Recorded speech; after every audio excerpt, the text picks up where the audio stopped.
So they have this article here that is called Marvelous Snaps Matchmaking. Is it working or does it need improvements? Opinion and discussion. So let's read this article and let's give our opinion, of course. What is matchmaking? Matchmaking simply is the process in which a game pairs you against another player. Different games uses different systems to implement this, and different modes of gameplay may use different systems. Matchmaking is intended to pair you against opponents that match you on a set of standards determined by the developers. Ranked matchmaking will aim to pair you against a player who is of similar or equal skill, while casual matchmaking aims to be less strict on who you face. Of course, we know this, and almost every game right now in the market that tries to be competitive has to have, or at least in the ranked ladder, has to have a good matchmaking system. For example, I play a lot of Dota 2, and there is a matchmaking in there that tries to pair you against people of similar skill. And in Dota 2 the stuff works relatively well, but of course it is exploited by players. Players will always try to exploit every matchmaking no matter what you throw at them, brother. Players always find a way of fucking with your stuff. In Marvelous Snap, we currently only have Ranked mode, though Battle mode is around the corner and Unranked is on the development roadmap. Battle mode will only be usable through shared codes, and matchmaking doesn't apply, so we will focus on Ranked mode in this article. Of course, with only one mode to choose from, you will hope the system is working properly. The question stands though, is the current system actually working to make the best matchmaking experience? To answer this, let's break it down. Now, before reading the article, I want to give my opinion, because maybe after reading the article, I can change my opinion a little bit if they present some facts I don't know. So let's see how that warps my mind. But right now, what do I think about the matchmaking? I believe they have to improve the matchmaking, because I don't like that the matchmaking takes into consideration as the primary force, or at least that's what I feel like, the collection level. In fact, I would argue that you don't need to take the collection level into consideration. A lot of people will say you are insane, because then you will have people that don't have all the cards playing against people that have all the cards. It doesn't matter. Let me tell you, brother, it doesn't matter. If you have the correct MMR and you play against the people with the same MMR, collection doesn't matter, because you are as good as him. It doesn't matter that he has all the cards, because he sucks. He's playing badly, he's all cards, and you are playing good, and you will beat that motherfucker even if he has all the cards. The cards doesn't matter, brother. The collection doesn't matter. If you want to implement collection level, because that, well, do it, but do it loosely, not so close as it seems in Marvelous Snap, because I don't like it, because right now this disincentivizes you from, or it doesn't incentivize you to increase your collection level. That is what happens, because you, as while you keep upgrading your collection, you keep facing stronger and stronger opponents that have more cards and that have more experience and that have been playing the game longer, and they are stronger opponents, you know. You could argue that there are people like this in all levels because they create new accounts or whatever, but the vast majority or the big bracket of people will have an advantage. Of course, nobody is so try hard to not upgrade their collection. I wouldn't do that. I would upgrade my collection. But you know that there is a little dude out there that is so fucking nerd, uber nerd, and want to destroy your position, that he's willing to not upgrade their collection. So yes, I know that this isn't the main stuff, and this is just an exception, but you are allowing this to happen deliberately, and this is fucking stupid. And again, I think you don't need this, brother.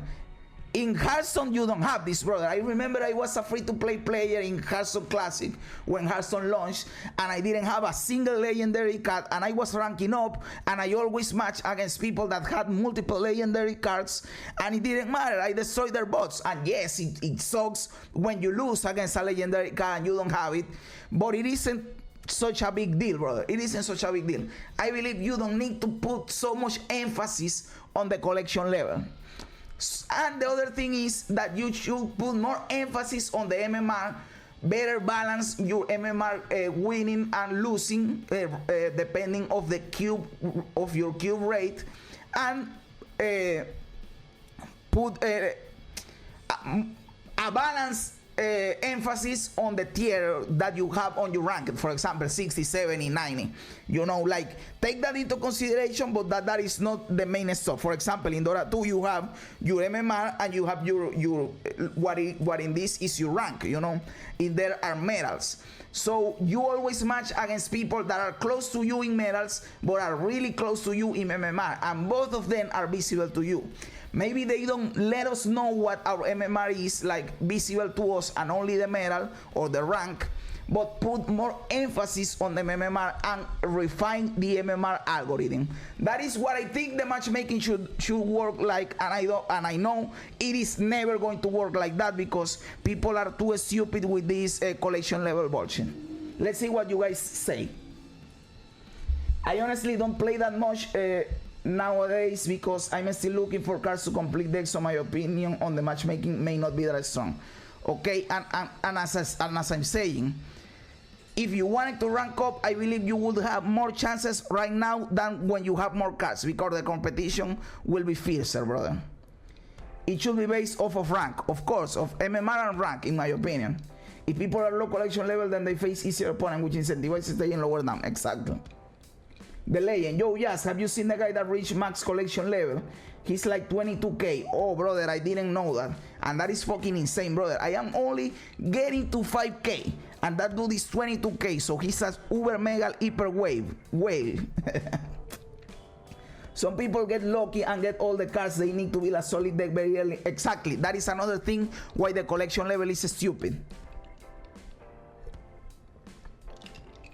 Because if the matchmaking pairs you against another person with the same collection level, so let's say you have a 1500 collection level and you face another person with 1500 collection level, you may have unlocked a lot of bullshit and they may have unlocked all the good cards. So why the fuck do you take that into consideration then? It is useless. It is an useless metric, and I would like them to not pay attention to that.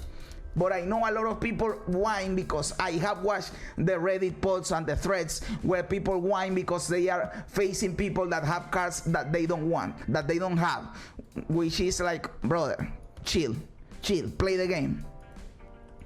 They have no need to gain more collection level until later on. Exactly. So let's read the article, brother. That is my opinion for now. Let's read the article and see what happens. Back in November, Howling Minds did a great write-up on what idea and read that. So to shorten the idea, the basics of a Snaps matchmaking is broken down in 3 components. Okay. MMR, the matchmaking rank, of course, collection level, and rank. We already talked about these 3 components, so we are up to date with which are the things that go into the matchmaking. MMR is your hidden score assigned to your account that fluctuates based on wins and losses. Collection level, of course, is a rough estimator of game progression. Rank is the visible measurement of how a player is doing with rewards for hitting milestones. Since the release of Howling Minds article, new information has come to light from developers, Q&A. Of course, you know, you can ask them stuff on the Discord and they answer stuff in them. And some of the questions are related to the matchmaking, of course. In this new information, we learned quite a few things. According to Steven, cubes gain loss affects MMR more than win rate, and I agree with this. I completely agree with this, because in this game, winning or losing is not what determines how good you are. It's how many cubes you gain or lose. According to Ben Broad, we use MMR to some extent, but we also feed you some weak players so you are likely to reach the rank you belong at. I believe almost all games do this. Almost all games do this because the matchmaking in the algorithm, they say you deserve to be on X rank, and if you are lower than that rank, they try to give you opponents so you get to that rank. And then if you want to keep climbing, then you have hard matches so you can keep pushing forward. And the same happens the other way around. If you are above the rank that the algorithm thinks you should have, they can give you some hard players, and you have to be there to prove to the algorithm that you belong to where you are at, you know. When asked why one player can be at rank 70 and another at 100, yes, because this happened a lot. And some people think this is unfair, and maybe it is. Benbro said, it's possible they hit infinite and then went on a crazy losing streak. Similarly, Steven mentioned on a similar question, odds are you have a high MMR despite your rank. I am fine with this, but the question, the thing then comes into consideration of the player that hit infinite and then has a low MMR. Because, well, in infinite you can lose all you want because it is a ranked floor.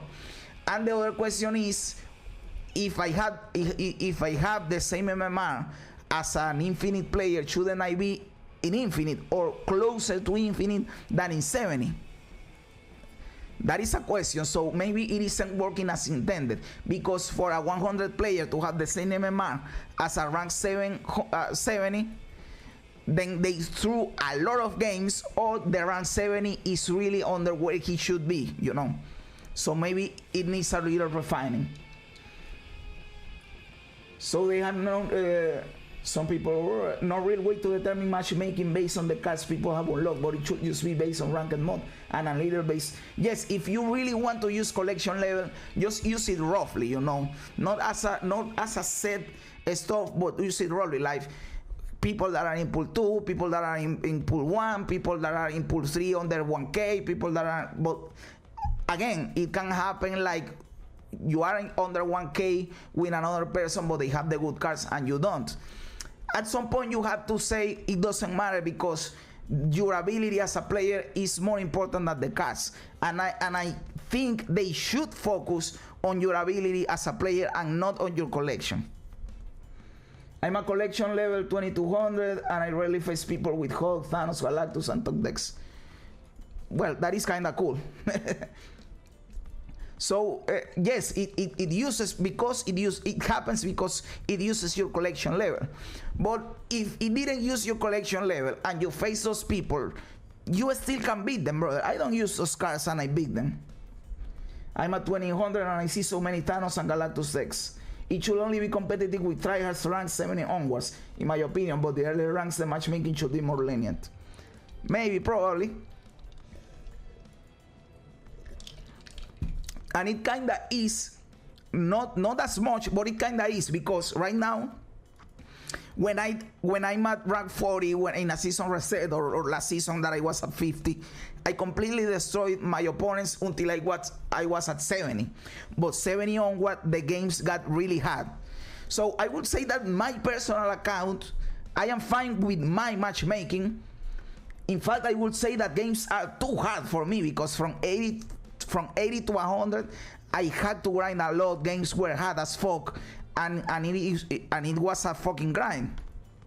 But maybe that is how it is intended. We can give you the highest rank in the game without some opposition, you know. So for me, the matchmaking in my account, in my games, and I am Series 3 complete, I believe it is good for my games. But I can see problems in the matchmaking, and we are talking about them, of course. This information tells us a few important things. Players who play more reserved and snap less will move less on the MMR scales, yet because it is based on the cube games and not on win rate. Players who snap often will fluctuate their MMR more drastically and are likely see a higher variance of players. Ooh, I snap often and I finish games that I shouldn't be finishing, so I win 8 cube games and I lose 8 cube games a lot. So maybe my MMR fluctuates a lot. Players who hit infinite cannot have the rank drop, so that factor in matchmaking likely reduces rank's impact on matchmaking. Being fed with players implies players can be matched above or below their MMR. Exactly, you are matched a lot of times with people that are not at your same level, because the system wanna take you to the level the system thinks you should be at. But again, this happens in almost every game with a matchmaking system. This is not only something that happens in a snap. With the extra information about Marvel Snap matchmaking system, we can piece together the goals of the system. It aims to find you an opponent with similar MMR that has roughly the same number of cards as you. Your rank seems to be the final determination on who you are matched against. I believe the rank is the thing they take the least into consideration. Like the MMR and the collection level are taken more into consideration than the rank, for sure. If the game cannot find someone close to your rank, it may widen the search. If that also fails, that is where you are likely to see a bot as an opponent.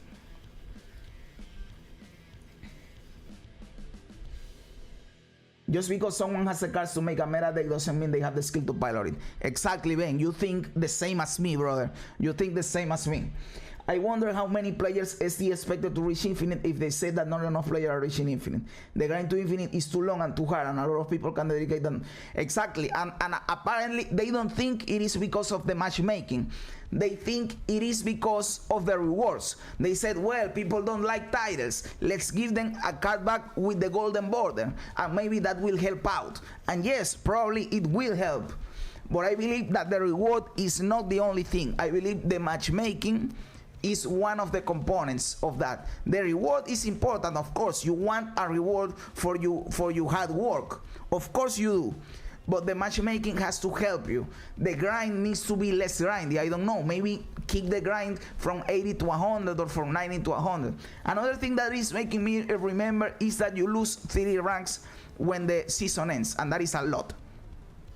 For example, in Hearthstone, I don't know how it works right now, but before, when it was by numbers and rank 1 was the highest before legend, if you were a legend player, you did rank to rank 3.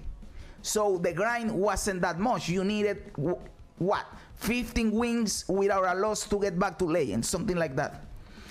In Went, if you are pro rank, that is equivalent to infinite or to legend in Hearthstone, if you at the start of the season you drop from pro rank to rank 3, it was the same as Hearthstone, and you needed again like 15 or 20 wins without losses to get back to pro rank. But in Marvel Snap, from 100 you drop back to 70. 30 whole ranks, and 30 whole ranks are 300 cubes. So you need, I don't know how many, but you need a lot of fucking wins to get back to your infinite rank. And that happens in all ranks. I am just using the infinite as an example. But you lose the 30 ranks in all cases. And for those poor people that end the season at something like 68 or 69, they don't get back to 38 or 39. They get demoted all the way to 30, which is almost losing 40 fucking ranks. That is fucking stupid, second dinner. Let's go, brother. You have to drop us 10, 15, 20 ranks at most, and that is still a fucking lot, dude. That is still a loss. So to get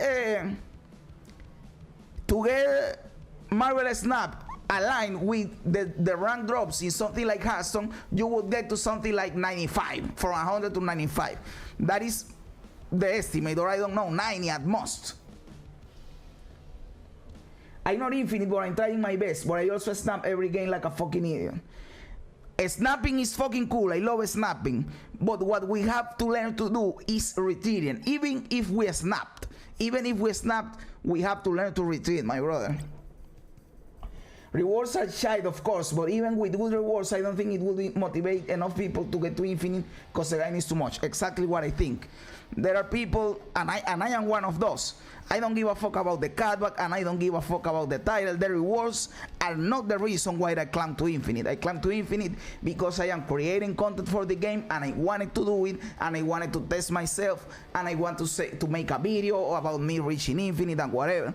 But if I was not making content for the game, the rewards, the title and the cutback are not enough for me to say I am going to grind. And I wouldn't probably do it because it is a long fucking grind, my dude. And the demotion horse as well, exactly. If the demotion was better, then a lot of people say, well, I'm going to get to infinite, and if they demote me to 90, I can climb to infinite quicker next month, and maybe it is worth it, you know. But now how it is right now, every month is a fucking grind, because from 70 to 100, that is the hardest part of the grind. So every fucking month you have to do the grind. It is annoying as fuck. And players that got beyond 100 as well, it sucks for them because they can reach rank 300 and go all the way down to 70. Well, it kind of sucks, but that happens in every card game too. You just lose your infinite or legend or pro rank, and you go to the same pool as everybody, and you have to gain back your rank, you know. Climbing to infinite is just to flex. Exactly. I did it just to flex because I don't give a fuck about the rewards. I'm not using the title. Maybe I will use the card back, but I don't give a fuck about card backs. In fact, my favorite card backs are the base one.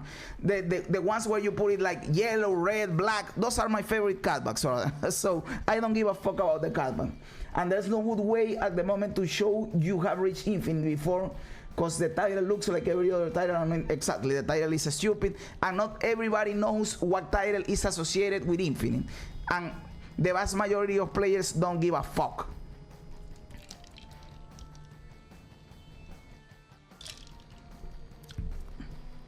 As more seasons release, more players seem to be confused by why they are paired against certain opponents. New players frequently ask, why am I getting paired against someone with better cards than I have available? Based on the information we have, it seems like these players are getting matched up and are therefore a weak player to their opponent. I believe those players are whiny little bitches. Cards don't matter, brother. This is a competitive game. Cards shouldn't be taken into consideration, because now you are segmenting the population, so it is not the same accomplishment, brother. I'll be honest, I introduced the game to a friend of mine, and he got infinite in his first fucking season, and I was grinding my ass off to get to infinite, but he did it because he was facing weaker players, because he has a lower collection level. So that makes it so that the infinite rank isn't worth the same to everybody, so you can flex the same with the same rank because of your collection level. So if someone comes to me and says to me, I am infinite, and I ask them, what is your collection level? And they say, I am 400, I am 500, I say, oh, cool for you, my man. But I don't respect it that much as someone who is above 3K collection levels, because at that level, it is that much harder to get to infinite. And this is a fact, bro. This is a fucking fact. And I witnessed it. As I'm saying, I introduced again to the game to a friend, and of course I am much better than him, and he reached infinite before me and easier than me, and he always asks me for advice. So of course you face weaker players on the lower collection level. So to make it so that infinite means something, you can't base it on collection level, brother. You have to base it only on ability, brother, on players' skill, my dude. That is my opinion. So yes, and a lot of people think the way I think. Not to everybody infinite is worth the same, because it is based in part on your collection level. Give me some animated card backs, some cool shit, second dinner, not a fucking title. And if they are going to give you a title, your title has to pop off, you know, like a golden sheet or something that is in flame, or that choose bullshit, or it is always visible, something cool, you know. They should give some form of badges as well to show that you have reached infinite, of course. Because yes, infinite is just a flex, brother. Infinite is just a flex.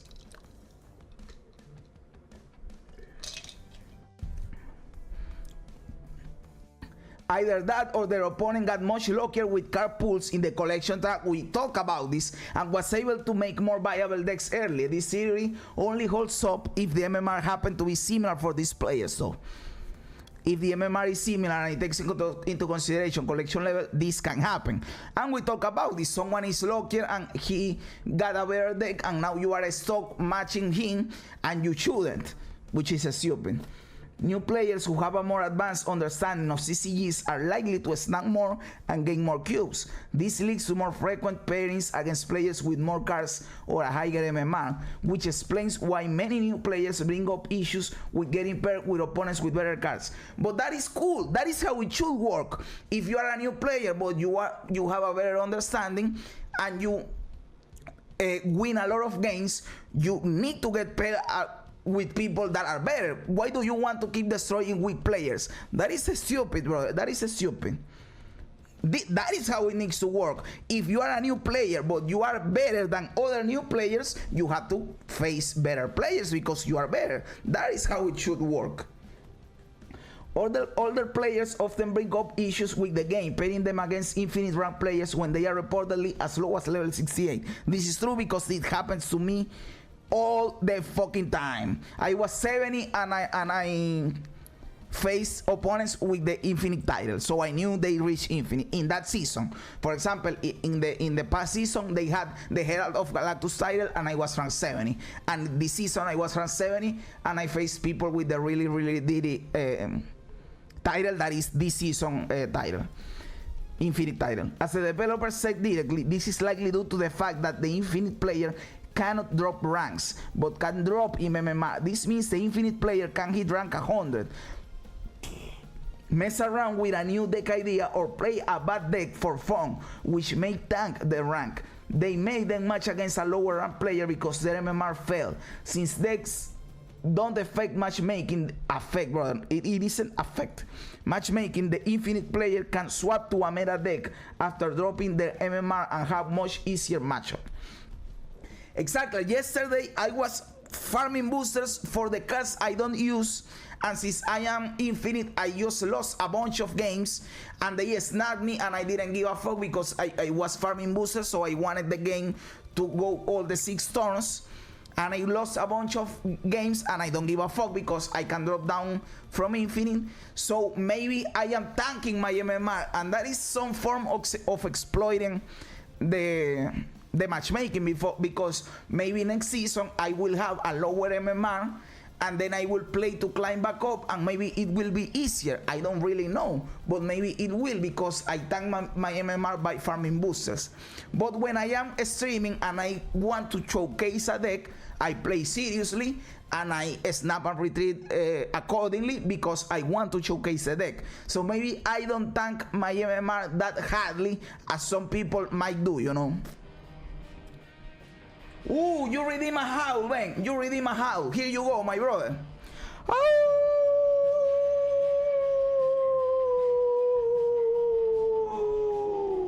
There you go, my brother. I hope it is cool, brother. I hope it is fucking cool.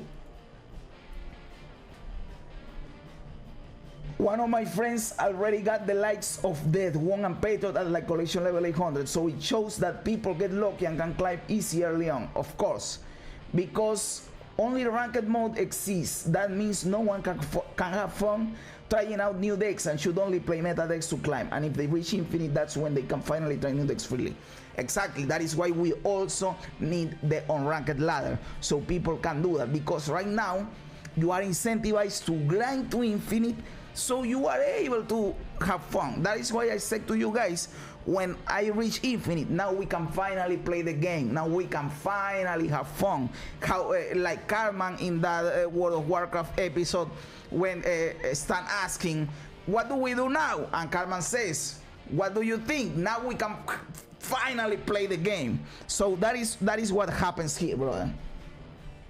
My first pull 3 card was Sarah, and at the time I didn't know she was a good card.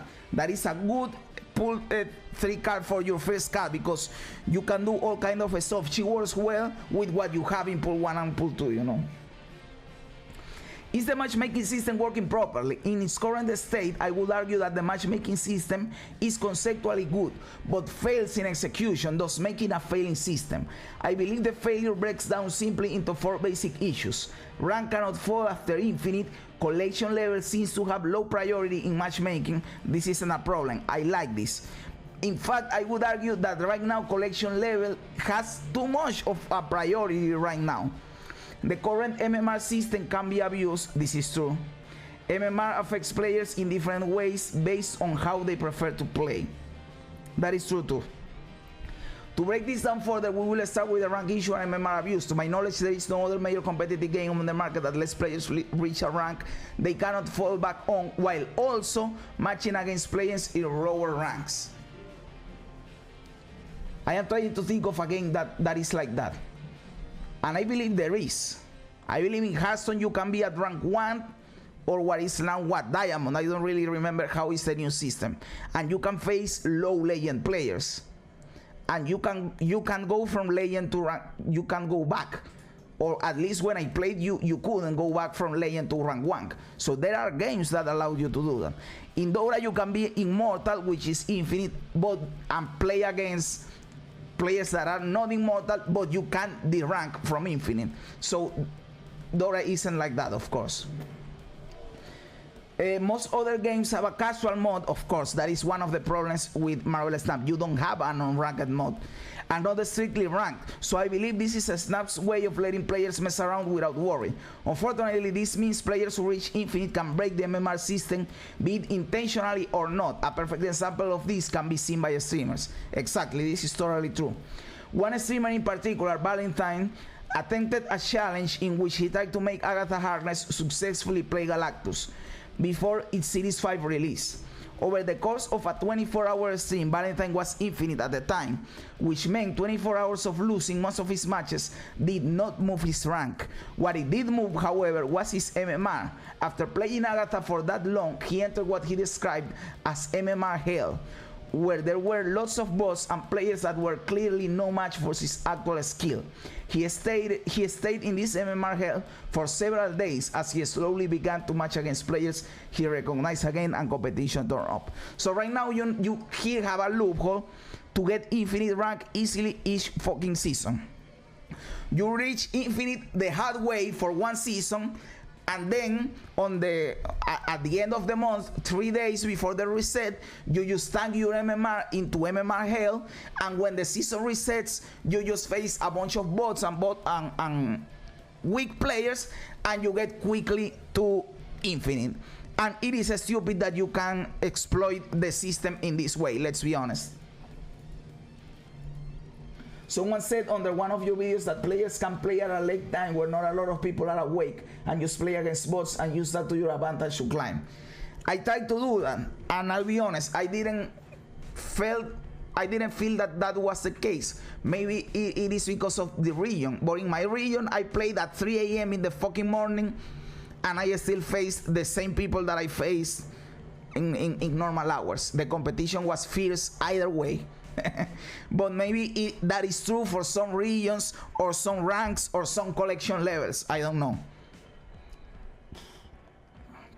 While Valentine did not, by the way, I don't know if I am pronouncing correctly the name, but that is how I read it, Valentine, you know, did not intentionally drop his MMR, being locked at infinite meant he dropped to the bottom of the available player base for matches without the downside of losing his rank. This clearly poses an issue, as I'm sure many of the players he faced had that familiar thought of, why am I facing this person? But the issue isn't at the fault of the streamer for wanting to have fun with the deck, but rather the fault of the matchmaking system and our players. Yes, this is exactly what I told you guys earlier. Players are always going to try to exploit what the developer gives us, you know. People are always will always try to do that. So it is a developer's job to try to narrow down the system so the player doesn't exploit it to some extent, you know. He did say it's a case of EU. Okay, I tried doing that also, and I matched against the same person 4 times back to back. Or maybe not a lot of people were looking for a game, so you faced the same person, you know. Similarly to the rank issue example, the issue with collection level can be seen with the streamers. I personally play Snap and enjoy watching streamer content. When a streamer I frequently run into is Ordinary Harry. While I don't stream Snipe, I often play back recordings of streamers I faced to improve myself as a player, to see what I did wrong or right. This is a cool approach. Or to see what funny reactions my plays may have created. It is also cool. When I see matches where I face Ordinary Harry, I frequently see our collection level being spread apart as far as 1500 to 2k collection level. Again, I am cool with this. I don't think collection level should matter, brother. While I was collecting my full Series 3 collection, this often bothered me as I knew I was missing key cards while my opponent had every card in the game unlocked. This poses a huge issue to me, as my ability to win matches or play meta-defining decks may be blocked by not having the cards unlocked yet. If that is the case, why am I facing opponents who are not only infinite but also have access to every card in the game? Again, I believe Focus should be more on your rank, on your infinite, and not on having access to the cards. Because if you base it on MMR, it doesn't matter if your opponent has more cards, because they are winning the same games as you. So they must suck a little bit more than you. You know what I'm saying? So it doesn't matter if you put your focus on MMR, it doesn't matter the cards that they have available to them, you know. And in a single game, you also don't have access to every card. I think this is fairly obvious, but some people seem to forget it. You are playing a 12 deck game, a 12 card deck. You don't need to have access to all the cards. You can build a solid deck and bring up your MMR, you know. I was going to say other thing, but I just completely forgot. But yes, this is what I think about the collection system. One great aspect of the game is the cube system. Everyone loves getting those 8 cube wins. Of course, I love getting 8 cube wins. But every player does not snap each game. Some players like me play very reserved and often don't snap until the end of a match, if at all. While snapping early and snapping late are both viable strategies, the rate of which you move MMR changes based on which way you play the game. People who snap often and have higher cube gains or losses will likely have an MMR that moves more aggressively than that of someone who plays more reserve. This often leads to the reserve players facing the same opponents over and over, as they are stuck in the same MMR range as their opponents who also play cautiously. While you could argue facing the same players over and over means you have equal skill, you could also argue that if MMR is barely moving because nobody is snapping, neither player is really moving towards their true rank. I don't really have a problem with this part if you are facing the same person because both of you have the same MMR. That is cool. Of course, no one likes to have 4 or 5 games in a row against the same person. It feels annoying. But if that is the person closest to your rank, I don't see a problem with that. Someone said winning 1 cube feels like losing, and losing 1 cube feels like winning, because 1 cube is nothing. Yes, 1 cube means nothing. That is why retreating in 1 cube games is so important. So we should learn to retreat more, brother, because losing just 1 cube is whatever. These issues combined together leaves a system that matches players against each other who would not typically be matched together in a skill-based setting. That is true, and that is what I've been saying. Combine this thing with the game feeding you opponents above or below your MMR, and you get what feels to be a system that doesn't really match your skill. Many games have these matches that pair up or down, or skill checks that pair you against weaker or stronger opponents to see what you can handle. But when the basic system is damaged, I believe these skill checks simply become unfair match. I believe every game have these skill checks.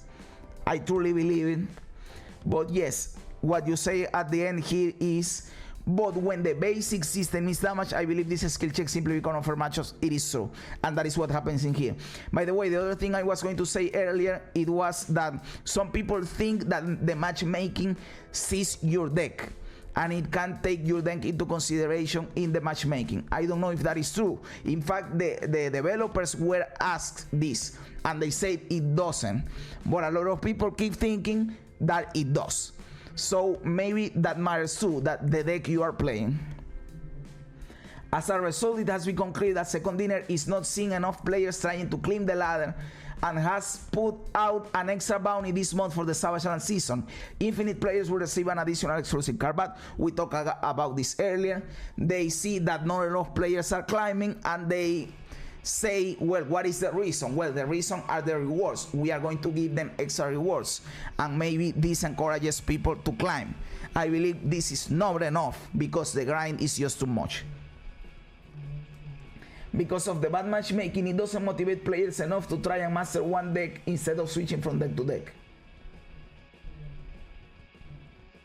One of my tips or advice to people that want to rank up is to not flip-flop around decks, you know, to just choose 1 or 2 decks and focus on those 2 decks or on 1 deck if they want to climb, because you want to learn to play your deck, brother.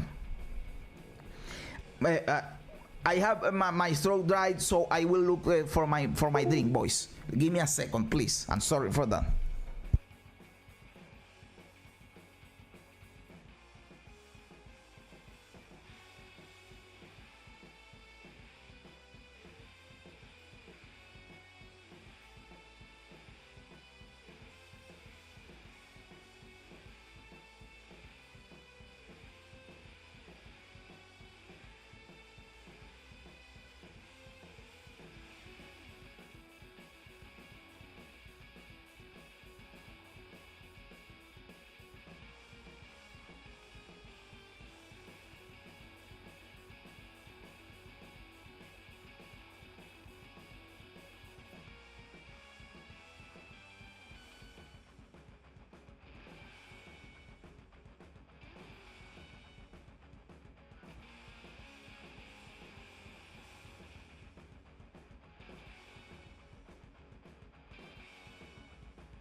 Yo, we are back, boys. We are back. Sorry for that. Bro, I can't hear now when I'm going back home to watch. Oh, Exo, don't worry, brother. When you are back, we will be probably playing the game, my dude. So, yes, let's keep reading this. What can be changed? I believe the strongest fix would be to remove the ability to not drop below rank 100. Well, you could do that, but then when you demote me, you have to demote me to my highest rank, because that is one of the problems the matchmaking also has, that you are demoted based on your current rank and not your highest rank. So you do all this grind to get to infinite, and then you demote me, and then you rank me based on my current rank, and I could get as low as 30 if you tank your MMR or your ranking. So your grind to 100 was not worth it, you know. But if you ranked me based on my highest rank, then this is cool. I don't give a fuck. I can tank my MMR, and you will give me the 70 when the season resets, or my rank, which is cool. So I would be willing to accept this if they rank me based on my highest rank and not on my lowest rank. While a lot of players will be upset that they can't play casually at Infinite anymore, it would allow overall matchmaking to be more accurate. An alternative to this would be not letting Infinite players match against players below 100, but this would shrink the matchmaking pool for Infinite players and make facing bots more common at this level. And that is one of the problems, since not enough people are reaching Infinite, as said by Second Dinner, then the pool of players you can face in above 100 will be really small, so you will be facing a lot of fucking bots. Many players argue this will also create a zero-sum game, which means players can only climb ranks if other players lose ranks. This could be an issue as exclusive rewards are locked behind ranks. Exactly, because then only a percentage of players could get those rewards because you are taking that rank from other players. If less players are available, though, bots could still give ranks to players without losing any, though facing more bots is not a great solution to any problem. Another option would be to make collection level be more strict about pairing you against players with equal base cards as you have. I don't like this. I think that sucks. These two would likely lead to more matches against bots as you limit the amount of players available. This is an even bigger issue for new players as the game grows older. A final option I believe could help the issue is to make MMR move more on win-loss than the current cube game system. This will allow all players to move MMR equally and help to better find players at your actual skill level. Probably. Again, I believe this is not as deep, brother. Just give me players in my MMR bracket. Forget about collection levels. Focus on making a good algorithm for MMR and for cube games. Perfect the algorithm for MMR for cubes, and just use that one. And don't give a fuck about anything else. And that will be a good matchmaking. And if you are going to demote me from rank 100, make it so you demote me based on my highest rank and not my current rank. In fact, they should do this even if you can drop for 100. They should implement this about the ranking from your highest rank and not your current rank. And there you have a good MMR system, a good matchmaking. Nobody gives a fuck. What's up, Garys, brother? How are you doing, my dude? I hope you are great, brother. I can wait to play an infinite player and lose 60 cubes on Mephisto. You can lose 16 cubes, brother. Mephisto only doubles the winnings, but it doesn't doubles the losses. So Mephisto could produce a little cube inflation because you are taking 8 cubes out of nowhere, but I don't think it is that big of a deal. In fact, we are seeing here that they want it to not be a zero-sum game, you know. So maybe Mephisto can help up with that. Once unranked mode comes out, then once people reach infinite, unless they want to climb more, then they can just start playing in unranked mode instead. That can be true for some people, but for me at least, I don't like unranked modes. I said this the other day. I would keep playing in infinite because in ranked mode, because people play seriously in ranked mode. So if I want to really test a deck, I want to test it with people that are playing the game seriously and not in ranked mode where people are playing whatever, you know. But that is just me. I'm not saying this is an issue at all. That is just me. Of course, we need the unranked mode so that people can try the stuff in there, of course. Closing thoughts. I began by asking the question, is the current system actually working to make the best matchmaking experience? In its current state, I believe it is not. Marvelous Matchmaking is a functional system that can find you plenty of matches, but oftentimes they may not be the most fair. Even with its issues, I can still find some matches that feel like we are at equal skill. As I said, I believe that the matchmaking for me specifically is cool. In my grind or my climb from 70 to 100, I felt that my matchmaking was good enough. I like the matchmaking. I don't have a complaint for me specifically. And since the games are short, it doesn't need to be perfect in every game, you know. Let's be honest. Marvelous Snap is a rapid fire game where you queue game and another game and another game and another game. So if 1 in 5 games is a bullshit matchmaking, it doesn't really matter in the biggest scheme of things. Or maybe it does, I don't know. However, I and much of the community, from what I've seen, feel the matchmaking system needs some improvements to take the game to the next level. I agree with that. While there may not be a clear, easy fix for the matchmaking problems, highlighting them and discussing can be the key to finding the solution.